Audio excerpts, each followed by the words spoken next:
საიდან ნახეთ ეს ტრენინგი, როგორ მოხდა გამგზავრება, რა კრიტერიუმებით შეარჩიეთ ეს მასწავლებლები?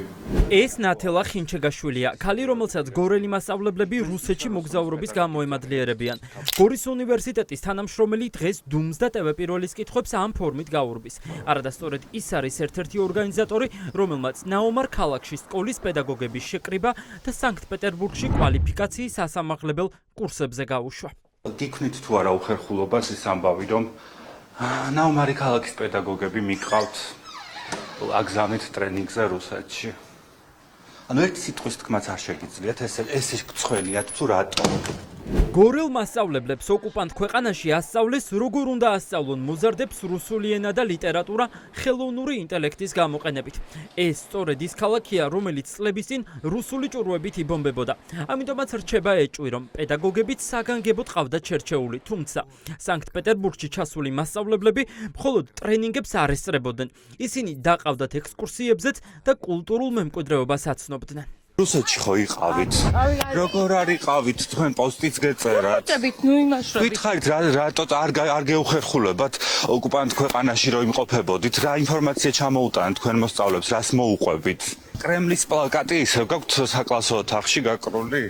რატო იყავით რუსეთში? არ გეუხერხულებათ ნაომარი ქალაქის უსინდისო ვინ არის ქალბატონო ნაომარ ქალაქში თქვენ ცხოვრობთ და რუსული აგრესია უნდა იცოდეთ თქვენც.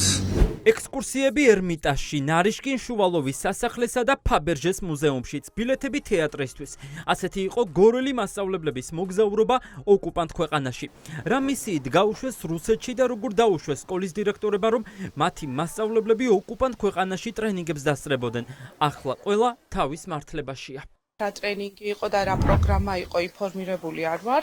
მასწავლებელი იმყოფებოდა შვებულების პერიოდში. მასწავლებელი რომ ჩამოვიდა იქიდან დაახლოებით მაშინ მივიღე ინფორმაცია რომ იმყოფებოდნენ რაღაცა პროგრამის ფარგლებში. მე როგორც ვიცი ეს იყო რაღაცა საერთაშორისო რაღაც ტრენინგი, სადაც საქართველოს გარდა სხვათა შორის სხვა ევროპული ქვეყნების წარმომადგენლებიც იყვნენ.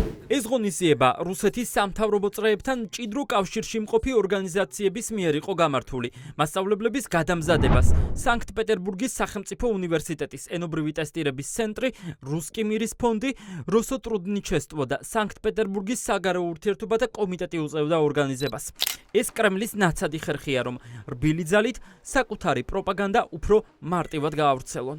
რუსული სამყარო არის სამთავრობო ფონდი, რომელიც კრემლმა დააფუძნა როგორც რბილი იარაღი რუსეთის საგარეო იმპერიალისტური პოლიტიკის გასატარებლად და ერთ-ერთი ასეთი აქტივობა არის სწორედ თანამშრომლობა აკადემიურ საგანმანათლებლო სივრცესთან. ამ პირობებში ასეთი აქტივობები არის პრობლემური მორალური თვალსაზრისითაც, უპატივცემულობა გარდაცვლილი ადამიანების, უგულვებელყოფა ჩვენი ტერიტორიული ერთიანობის. მაშინ, როდესაც ქართველ მასწავლებლებს რუსეთში კვალიფიკაციის სასამაღლებლად უშვებენ, ოცნება ყველა ძალღონი ცდილობს ქართული საგანმანათლებლო სისტემა დასავლეთს მოწყვიტოს. არის თუ არა ეს ყველაფერი დიდი საერთო გეგმის ნაწილი. ნაცვლად იმისა, რომ პედაგოგი ზრუნავდეს, სრულფასოვანი დასავლური განათლება მისცეს, მოსწავლეს, ის მის ნაცვლად მონურ მორჩილებას აჩვენებს მოსწავლეს. მე მაგალითად მათ ადგილზე სირცხვილი დავიწვევდი და არც გამოჩვდებოდი. მათ კი გამოაშკარებს ეს ყველაფერი. ჩანს რომ გვიძებს ბაი ხელისუფლება საითკენ ჭაობში, სადაც რუსეთი არის. პედაგოგების დიდი ნაწილი ასრულებს ძალიან მძიმე როლს, სამარცხვინო როლს. ერთის მხრივ ეს გამოიხატება იმაში, რომ ისინი აქტიურად კონტაქტობენ უშუალოდ რუსულ სახელმწიფოსთან. ახლა საინტერესოა, რა რეაგირება ექნება განათლების სამინისტროს ქართველი მასწავლებლების რუსეთში მოგზაურობაზე.